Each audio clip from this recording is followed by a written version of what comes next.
Good morning, viewers. My name is Cara. I'm your Tuesday host on the Pagan Perspective, and this week we're doing a show and tell. We could do any sort of item that is relevant to our spiritual practice or important to our spiritual practice that we want to share.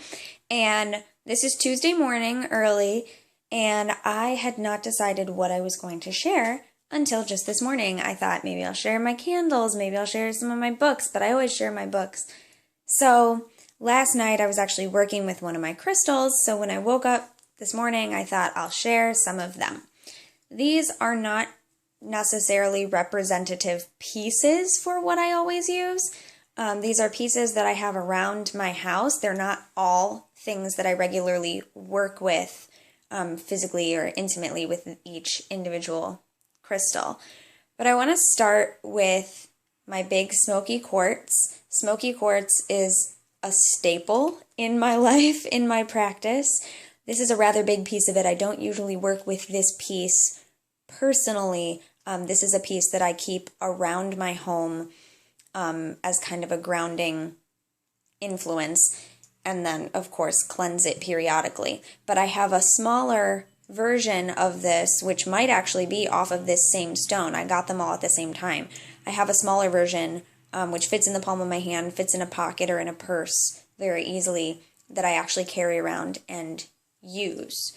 That's very important for me for getting rid of negativity, relieving stress, especially when my stomach is bothering me. I use that a lot, or sometimes for headaches, but mostly with me it's my stomach.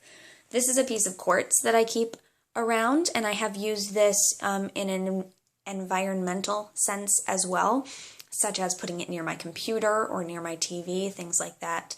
But again, not really a piece that I personally use, but occasionally I might. I love clear quartz, of course, more so in jewelry. This is a big piece of fluorite from my friend James. He sent me this recently when I was looking for a new place to live. I used to be really obsessed with fluorite. I went through like a fluorite phase when I was younger. So I have a lot of different pieces of fluorite. I have a wand of fluorite, but it's all green fluorite. So this was the first time I had a very pretty, impressive point piece that actually had the purple and green in it. This is just a small cluster of amethyst. This is representing how much amethyst I used in my practice. This piece in particular is usually wrapped up in a cloth stored away in one of my boxes, and it happens to be the first one that I found today, other than the small cluster of amethyst that I keep in my pendulum bag, because it is what I use to cleanse my clear quartz pendulum. But I have lots of clusters of amethyst. Some of them are still just packed up because they were never unpacked from when they were put away from being on my bookshelf or on my windowsill at home. When I moved, they just went in the box, and I haven't unpacked everything. And this is a nice big chunk of rose quartz. This piece I actually do use. And it came off of another piece, or there was another piece with it that came off of, which someone else has. And so I do actually use that one. I use it when I need to calm down for sleep. Any time that I want to work with my heart chakra, that's a really nice piece because it's actually got a nice shape. I can hold it in my hand, and it has flat edges that I can rest on my body as well. And this is a big piece of calcite, I want to say. I forget, actually. This is not something I've ever worked with. It's something that has typically always been resting on the top tier of this corner shelf that my mom gave me, and every time I've ever moved anywhere, anytime I've gone anywhere, that piece has been resting on the top shelf of it. Only recently have I started putting other things on that shelf and putting this elsewhere in my room. So I have this out here as part of this show and tell because it's just a piece that I've had for a very, very long time. It was one of my first big pieces. So that's very important to me. Not that I work with it regularly, but that it's part of my collection, I suppose. And then I also got a small piece of amethyst out, again, just to represent that I usually try to keep small pieces of stones nearby to work with which brings me to this jar here.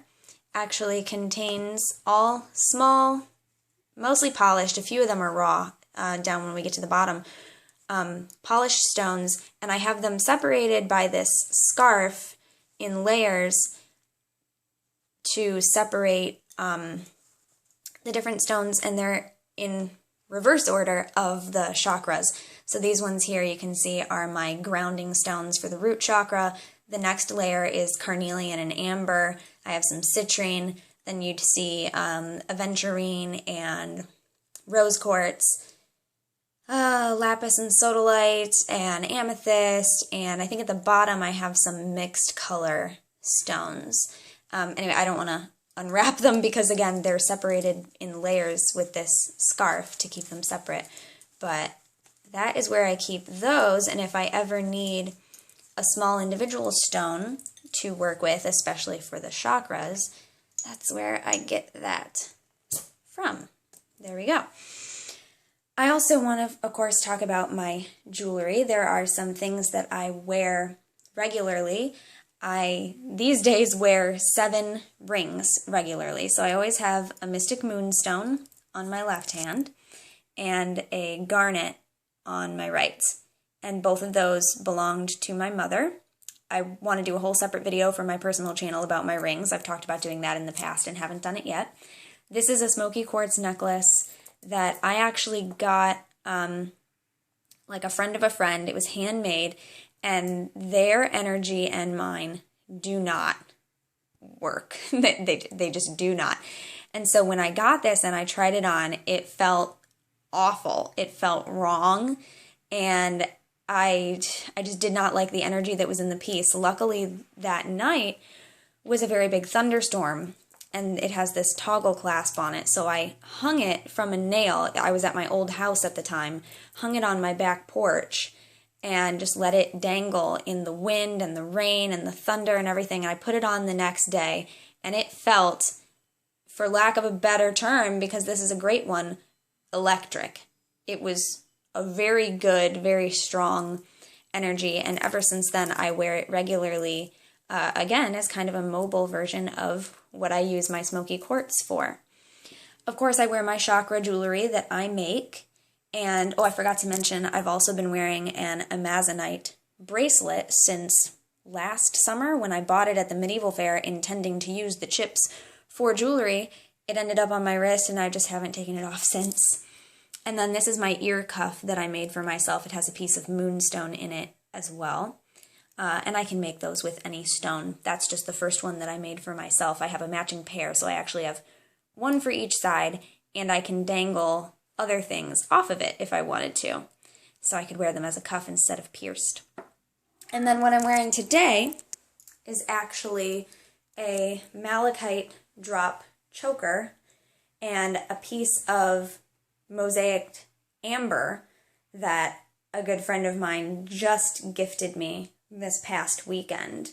So it's a mosaic of different types of amber. Amber for healing. And yeah, so that's what I'm wearing today. Those are some of my usual pieces that I use. I know this is a long video. It's going to be a mobile upload again just because I'm going to be running around all day after work, but I will actually be at a place with Wi-Fi meeting with a friend, so I will go ahead and upload it then. And I will talk to you later. I'll see you next month because next week will be Subs Week.